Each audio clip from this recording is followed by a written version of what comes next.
हमारे साथ हैं सुनील सुब्रमण्यम। सुनील सर, बहुत शुक्रिया आपका समय देने के लिए। सर, स्वागत है आपका IIT नाउ स्वदेश पर। सर, अब यहां से आगे अब क्या लग रहा है आपको बाजार के बारे में? कुछ जियोपॉलिटिकल ओवरहैंग्स हैं बाजार के लिए, लेकिन अर्निंग सीजन बीत गया, FIs भी धीरे धीरे करके भारतीय बाजार में वापसी कर रहे हैं, अर्निंग सीजन ठीक ठाक ही बीता है, AI को लेकर काफी ज्यादा बज़ हो रहा है। आपके राय सर बाजार को लेकर, क्या यहां से आप अच्छी रिकवरी देख रहे हैं बाजार में? हाँ, मैं एक पॉजिटिव अंडरटोन जरूर देख रहा हूँ बाजार में, और कारण इसका है कि पहली चीज है कि अर्निंग सीजन उतनी नहीं खराब थी। मानते हैं कि लार्ज कैप का कुछ हाई सिंगल डिजिट में था, मगर अगर आप लेबर कोड का एक वन टाइम इम्पैक्ट निकाल दें तो इवन लार्ज कैप में जो टॉप 100 कंपनीज है उनका भी 11% आपको अर्निंग्स ग्रोथ दिखी, और मिड एंड स्मॉल कैप में तो बेहतर, उससे भी बेहतर 18 और 28% मिड और स्मॉल कैप में, और उस माइक्रो कैप में खास करके अच्छी है। तो यानी इसमें दो तीन चीज हम इसे ड्रॉ कर सकते हैं। एक, वन टाइम इम्पैक्ट था लेबर कॉस्ट का, आके जाके वो नहीं रहेगा, तो बेस इफेक्ट का बेनिफिट आएगा मार्केट को। दूसरी बात है कि ऑटो की परफॉर्मेंस और ऑटो एंसर की परफॉर्मेंस देखें तो क्लियरली आपको GST का इम्पैक्ट उधर दिख रहा है, जो वॉल्यूम्स में बढ़त दिखी थी और ऑपरेटिंग मार्जिन पे अच्छा खासा। तो वो ही सेम मैं अभी कंज्यूमर ड्यूरेबल सेक्टर में समर में जो AC रेफ्रिजरेटर है वहां पे उसका इम्पैक्ट दिखूंगा, तो कंज्यूमर डिस्क्रिशनरी जरूर मुझे इस समर में अच्छे नंबर्स रिपोर्ट कर सकती है। उसके अलावा जो मैन्युफैक्चरिंग की बात करें, कैपिटल गुड्स, वहां पे भी स्ट्रॉन्ग ग्रोथ दिखा आपको अर्निंग्स में, और ये इंडिकेट कर रहा है कि प्राइवेट सेक्टर की कैपेक्स की साइकिल धीरे धीरे शुरुआत कर रही है। तो ये सब अच्छे संकेत है, क्योंकि कैपेक्स का एक मल्टीप्लायर इफेक्ट होता है, और अगले साल जैसे मैंने कहा लेबर कोड का एक ऑनगोइंग 10-15 बेसिस पॉइंट्स का इम्पैक्ट रहेगा, मगर बेस में ऑलरेडी वो पॉइजन उन्होंने पी लिया है। तो इसलिए मेरा मानना है कि, और ये दिख रहा है कि FIs की जो जनरल ट्रेंड है वो एक दिन को छोड़े, जहां पर IT के एक रिएक्शन के कारण उन्हें 7,000 से ज्यादा बेचा था, उसके अलावा उनका एक पॉजिटिव माहौल बन रहा है इंडिया का। और जियोपॉलिटिक्स का मेरा मानना है कि ज्यादा इंडिया से लेना देना नहीं है, क्योंकि देखिए इमर्जिंग मार्केट के ओवरऑल फ्लोस जियोपॉलिटिक्स पे डिपेंड करते हैं। अगर जैसे लास्ट ईयर और इस साल के पहले 2 महीने में देखा कि बाकी इमर्जिंग मार्केट देशों में पैसा आया है डिस्पाइट द जियोपॉलिटिक्स, और इंडिया में न आने की वजह तो खैर थी कि ट्रेड डील डिले हो रही थी तब, और बात ये थी कि इंडिया और US के रिश्ते शायद ठीक नहीं चल रहे थे, वो सब अभी हमारे पीछे है। इंडो यूरोपियन ट्रेड डील और इंडो US ट्रेड डील दोनों का बेनिफिट भले ही दशक लगेगा उसका पूरा बेनिफिट में, मगर अभी माहौल बदलते हुए दिख रहा है, मैन्युफैक्चरिंग का बहुत बूस्ट दिख रहा है। और मेरा मानना है कि US से आपको FDI भी अभी चालू होनी चाहिए, जो आके मैन्युफैक्चरिंग डोमेस्टिक को एक बहुत बड़ा बूस्ट देगा।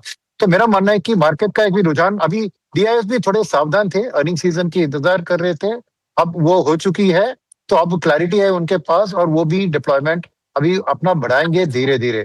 तो मेरा मानना है कि मार्केट की आउटलुक अब से मुझे नहीं लगती है कि बहुत ज्यादा गिरावट होगा, वॉल्टिलिटी जरूर रहेगी, मगर एक जेन्युइन अप ट्रेंड शुरू होते हुए मुझे धीरे दिख रहा है। IT में जो एक भय आया बिकॉज ऑफ AI, आपको दो चीज याद रखने की जरूरत है। एक, इंडियन IT के ऊपर ये भय तो 1 साल से ऊपर से आ रहा है, इसलिए आप 1 साल का रिटर्न देखें, IT का इंडेक्स का क्या था, it's around 30% under performing to the benchmark Nifty. I think Nifty का 1 साल 12% पॉजिटिव, IT का 18-19 नेगेटिव है। तो इतना भयंकर अंडर परफॉर्मेंस माने पहले ही इंडियन IT के ऊपर AI का इम्पैक्ट दिखने लगा था। इस लास्ट वीक जो थर्सडे फ्राइडे को हुआ वो था इंटरनेशनल IT के ऊपर जो इम्पैक्ट था उसका स्पिल ओवर। तो एक ओवर रिएक्शन और ओवर करेक्शन हो चुकी है, और ये जो AI समिट हो रहा है उससे भी हमें डेटा मिलेंगे कि इंडियन IT कंपनीज भी अडेप्ट करेगी, पार्टनरशिप्स करेगी, एक्विजिशंस करेगी, और इस साल के अर्निंग्स में अगले साल फॉर एग्जांपल मेरी IT का अर्निंग्स जो है, मेरा मानना है कि करीबन double digit 11 to 12% Indian IT की अर्निंग्स आनी चाहिए। यानी इमीडिएटली AI का कोई इम्पैक्ट नहीं दिखेगा। Yes, over a period of 2 to 3 years AI को इनको अडेप्ट करना होगा, बिजनेस मॉडल बदलना होगा, एक पर एम्प्लॉई या पर टाइम के ऊपर जो बिलिंग करते थे अभी उसको कंपटीशन के ऊपर बिलिंग, ये सब बदलाएं आएंगी IT में। बट फिर भी मेरा मानना है कि थोड़ी ओवर करेक्शन हो चुकी है, तो धीरे धीरे IT भी रिकवरी दिखाएगी। तो ओवरऑल मेरा व्यू पॉजिटिव है, और पब्लिक सेक्टर बैंक की खास की अर्निंग्स भी अच्छी थी, और मेरा मानना है कि इस साल भी, क्योंकि कैपेक्स के फाइनेंस करने के लिए पब्लिक सेक्टर बैंक ही आगे बढ़ते हैं और उनका मार्केट शेयर बहुत जबरदस्त है उधर, तो डेफिनेटली ये साल भी मैं पब्लिक सेक्टर बैंक्स की एक अच्छी आउटलुक देख रहा हूँ। तो ओवरऑल मुझे कोई नेगेटिव सेक्टर्स खास करके ज्यादा नहीं दिख रहे, सबके सब मुझे एक आउटलुक पॉजिटिव बढ़ती हुई दिख रही है। और ओवरऑल मेरे ख्याल में टॉप लार्ज कैप कंपनीज का भी 13 to 14% FY 27 में अर्निंग्स दिखनी चाहिए, मिड कैप का 20% के करीब और स्मॉल कैप का शायद 28। तो ओवरऑल मेरा मानना है कि ये अर्निंग्स ड्रिवन साल होगी और उतना वैल्यूएशन एक्सपेंशन वाली साल नहीं होगी। ठीक है, बिल्कुल सर, आपने सही कहा। आईटी को लेकर आपने व्यू दे दिया। बाजार में ये कहा आपने कि उतार चढ़ाव आएंगे, बट अप ट्रेंड है। और केपिक्स के चलते हम देख रहे हैं कि बैंकों को मदद मिलेगी और निश्चित तौर पर सरकार की तरफ से एफर्ट्स काफी सारे हुए हैं। एक चीज और आपसे सुनील सर जानना चाहेंगे, मान लीजिए जो नए निवेशक हैं जो बाजार में एंट्री करने जा रहे हैं या फिर म्यूचुअल फंड का रूट ले रहा हूं, तो अगर उनको सेक्टर एलोकेशन अपना करना हो, नए सिरे से प्लान करना हो, तो आपके हिसाब से वेटेज क्या क्या होना चाहिए कि आईटी में कितने पैसे डालें, बैंकिंग फाइनेंशियल में कितना रखें, ऑयल एंड गैस में कितना रखें, कैपेक्स रिलेटेड स्टॉक्स में कितना रखें? जरा ये प्लानिंग भी आप करवा दीजिए सर। मैं 40% आपको BFSI स्पेस में करने की सलाह दूंगा। इसमें PSU banks, private banks, NBFCs और कैपिटल मार्केट के प्लेयर्स ये सब शामिल होंगे। तो वो होना चाहिए कोर पोर्टफोलियो का। और उसके अंदर बाकी का जो स्प्रेड होगा, मैं 20% आपको कंजम्पशन सेक्टर की बात करूंगा, उसमें 20 में से 15% डिस्क्रिशनरी की ओर और 5% FMCG, तो हो गया 60%। और बाकी के जो 40% है इक्विटीज की ओर से, क्योंकि मेरा मानना है कि प्रेशियस मेटल्स भी इस साल अच्छे करेंगे, तो शायद एक 10 से 15% प्रेशियस मेटल्स को दे सकते हैं। मगर अगर इक्विटी के अंदर की बात करें तो मेरा मानना है कि एक 10% आप आईटी में स्टैगर्ड तरीके से धीरे धीरे खरीदारी शुरू कर सकते हैं। एक मेटल्स जो होता है इंटरनेशनल, जो जहाँ पे अपनी जो रुपी वीकनिंग का बेनिफिट मिलता है और एक जनरल यूएस इकोनॉमी की रिकवरी में मेटल्स का भी पॉजिटिव आएगा, तो उसका भी एक 10% हिस्सा आप रख लेंगे। और बाकी जो मैं कहूंगा आपको, जो इफेक्ट ऑफ द इनोवेशन और ये जो है ना अपना जो MSMEs में आता है, मगर वो ज्यादा स्टॉक मार्केट में रिप्रेजेंट नहीं होता है, तो मैं कहूंगा कि जो एक्सपोर्ट ओरिएंटेड सेक्टर्स है जैसे James and jewellery, leather, textiles, इनका आप बाकी एक 10 से 15%। तो मेरा मानना है कि जैसे मैं रिपीट करूंगा, 40% आपको BFSI स्पेस में, 20% कंजम्पशन स्पेस में और 10% मेटल्स, 10% IT, 10-15% प्रेशियस मेटल्स और 10-15% एक्सपोर्ट ओरिएंटेड सेक्टर्स जो छोटे कंपनियों की होती है, जैसे मैंने कहा जेम्स एंड ज्वेलरी, और इसमें फार्मा को भी थोड़ा उसमें जोड़ सकते हैं। सर आपने ऑटो का नाम नहीं लिया। ऑटो में हमने देखा कि काफी बढ़िया परफॉर्मेंस निकल के आई थी और तमाम ऐसे शेयर हैं जो अपने ऑल टाइम हाई के आसपास कारोबार कर रहे हैं, डिमांड अच्छी है, स्ट्रेंथ अच्छी है। बस एक ही चिंता है कि अगर कमोडिटी प्राइसेस अगर एलिवेटेड रहती हैं तो शायद उनके थोड़े मार्जिन वगैरह को लेकर चिंताएं हो सकती हैं। ऑटोज पर आपका व्यू क्या है सर? मैं ऑटोज पे, क्योंकि मेरे ख्याल में ज्यादा रनअप ऑलरेडी हो चुका है, GST का बेनिफिट उनको पहले मिल गया था और वैल्यूएशंस में भी वो दिख रहा है, तो अच्छा रिटर्न्स भी दिया है।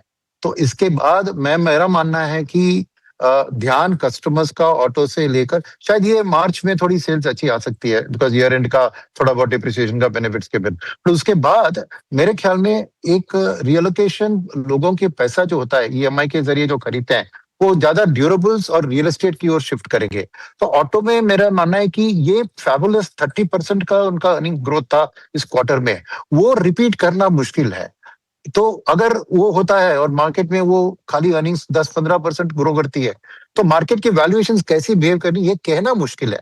ऑटो में आउटलुक अच्छी है, मगर दाम में है ऑलरेडी फ्यूचर ग्रोथ, क्योंकि लोग ऑलवेज ये पास्ट ग्रोथ को ऑलवेज उसको लेकर चलते हैं। तो ऑटो का अच्छा चला तो सबकी रुझान अभी ऑटो के ऊपर, ध्यान ऑटो के ऊपर है। पर मेरा मानना है कि ऐसी परफॉर्मेंस रिपीट करना मुश्किल है। अच्छा नहीं कि वो खराब करेगी, अच्छा करेगी, मगर आपको मार्केट के अंदर वो गुड न्यूज ऑलरेडी प्राइस में है।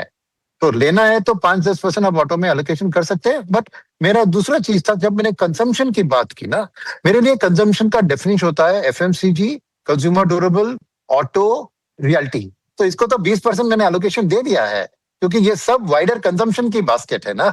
तो मैं अलग ऑटो का बात नहीं किया, क्योंकि जैसे मैंने कहा ऑलरेडी धमाकेदार अर्निंग्स आई है, GST का इम्पैक्ट मिला है, आने वाली एक तिमाही में वैसे ही रिपीट होगा, ये उम्मीद रखना थोड़ी मुश्किल है, क्योंकि बाकी चीज भी लोगों को खरीदना है, जैसे रेफ्रिजरेटर, एसी और घर।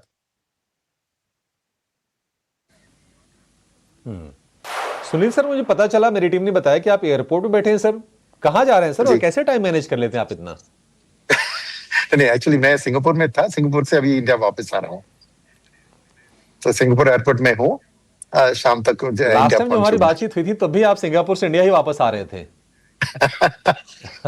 नहीं, मेरा आपसे बहुत आपसे गुजारिश है कि फ्रीक्वेंट। सिंगापुर आप जाते रहते हैं ना। यस यस, बिल्कुल। साल हाँ, तो में आप पाँच सिंगापुर जब छह सात जाते बार हैं तो तो जाता है। जो वहां पर एफआईज जो सिंगापुर बेस्ड है ना। हाँ हाँ हाँ, तो जो एफआईज हैं जरा उनसे आप बोलिए, बताइए कि हाँ इंडिया में सब कुछ ठीक हो गया है और भारतीय बाजार को रुख करें। खैर, बहुत शुक्रिया देखिए, सर, आपने अपने उनके उनके लिए व्यस्त क्या है कि मैं बताता हूँ, एक कार्यक्रम से बात समय बताता हूँ निकाला फाइनल। हमारे लिए। मैं फाइनल एक बात कहूँ जी कि ये एआई में जी इंडिया सर, का बताइए। आगे बढ़ना, एआई का बढ़ना बहुत इंपॉर्टेंट है एफआईएस के लिए, क्योंकि उनका एलोकेशन एआई की ओर ही ज्यादा हो रहा है। इसलिए Korea, Taiwan, China world market में वो निवेश कर रहे हैं। जैसे ही ये एआई समिट होता है और अगर अच्छी प्लान्स आती है इंडिया की एआई, तो जरूर वो इंडिया में भी वापस आएंगे।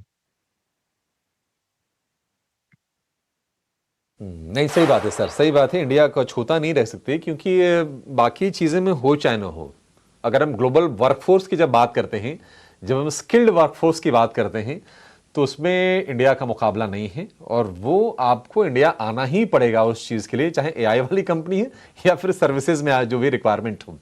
Thank you so much sir, आज टाइम देने के लिए और विस्तार से तमाम मुद्दों पर बातचीत करने के लिए और अपने व्यूज हमारे दर्शकों के साथ शेयर करने के लिए। इस शो को फिलहाल यहीं पर